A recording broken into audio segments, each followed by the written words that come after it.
आमे माने 3 ରୁ 4 घंटा बेलाभूमि में गाधाउदी कलु मजामस्ती कलु। तापर सांगे सांगे प्रस्थान कलु हेतगंगा आड़े। पुणी हेतगंगार पुणी जाइए गाधाउदी कलु। तापर गाधाउदी सारी आमे सेठी बसला बेलକୁ माकड़ आमको कटकट कर अनुथाते। पुणी आमे प्रस्थान कलु आमे श्रीमंदिर आड़े। श्रीमंदिर किसी समय रेस्ट नेलु। पुणी रेस्ट नहीं आमे पुणी प्रस्थान कलु रेलवे स्टेशन आड़े।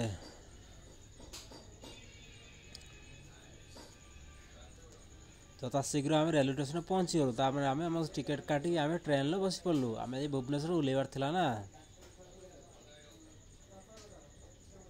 जदि वीडियो भल लगुव लाइक शेयर करेंगे आ कमेंट लिखे कंपलसरी। जय जगन्नाथ रखुची। आपण मैंने कंपलसरी पुरी आसतु। जदि पुरी आसिले आपण सेतगंगा आड़े आसबे। बहुत भल जिनस अच्छी देखिबारे।